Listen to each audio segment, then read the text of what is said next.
Welcome to another episode on how people really speak English.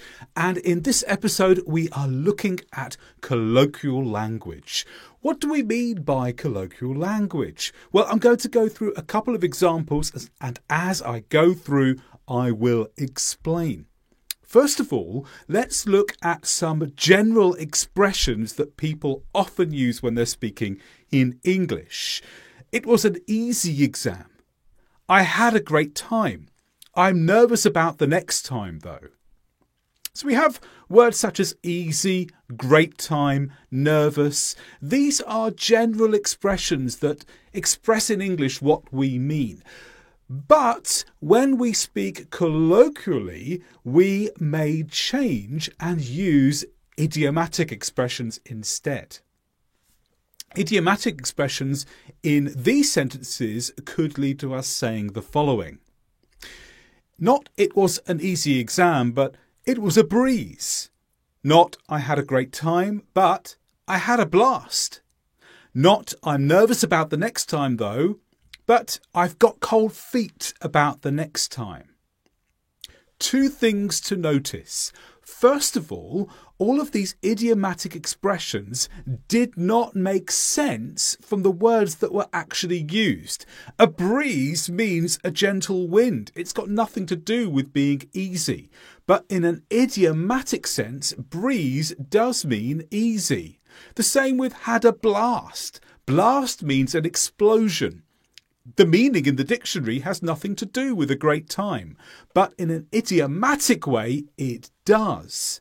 And I've got cold feet. Well, in a literal meaning, it means your feet are cold.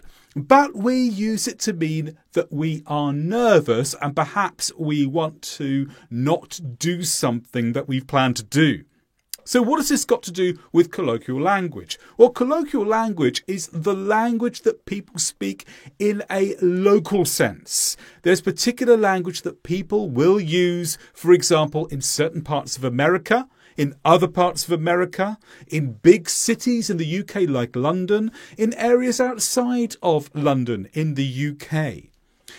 And if you are living in an English-speaking place where English is the first language, not only do you need to know the general language that everyone uses, but you also need to learn this colloquial language. And that's often expressed in idiomatic expressions. Local people have a set of vocabulary which matches the general vocabulary where they say one thing, but actually they mean something else. So, to be an effective communicator, if you are in an English-speaking part of the world, you need to start learning the idiomatic language that is used in that place. Fortunately, a lot of the idiomatic expressions are used in a wide range of areas. So a lot of idiomatic language will be the same in the USA or in the United Kingdom or Australia or South Africa or other parts of the world that are English speaking, but not all of them. So you need to learn the language that is for your part of the world. Now, another set of colloquial language is a lot more standard across all forms of English because it's looking at two sets of vocabulary when it comes to verbs. Let me introduce some general verbs to you first. Did you discover the answer? They abandoned the business deal. Why don't we wait until later? So discover, abandoned, wait. Again, these are general verbs that people of a B1 level of English are likely to know and use. But this video is all about how people really speak. People may use these verbs, but in real speech, there's another set of verbs that native speakers use when they speak, and those are multi-word verbs. And very often, there is a single word verb which matches a multi-word verb that people use as well. Quite often we'll use a single word verb when we're being formal and a multi-word verb when we're being informal. They often have the same meaning. They could be substituted into sentences, one for the other. So you need to know what they are when they happen, and you need to know the meaning they match. What about in these examples here? Did you come across the answer? Come across here can be the same as discover.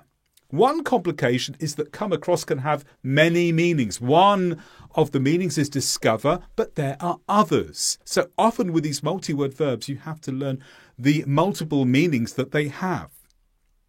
On to the next sentence. They backed out of the business deal. To back out of means to withdraw, not do anymore. And abandoned could be translated as backed out of if you're being informal and using a multi-word verb. And then, why don't we hold on until later? Hold on can be a replacement for wait in colloquial language. So you need to start learning colloquial language if you want to speak and listen in a native area of English-speaking people, such as the USA, Ireland, United Kingdom, Malta, South Africa, parts of Africa, India, Pakistan, Australia, New Zealand, and other places too, if you are to be successful with speaking and listening. Another thing that's going to help you be more successful with your speaking and listening is taking my Advanced English Speaking and Pronunciation course, which covers aspects such as rhythm, stress, features of connected speech, variations of language across different regions, and sections on every single sound made in English to do with pronunciation. If you're interested, have a look in the description below. There is a link. Otherwise, you'll see on the screen some options for you now of another video you can watch from my channel, or subscribe to my channel if you haven't done so yet to get more videos from me.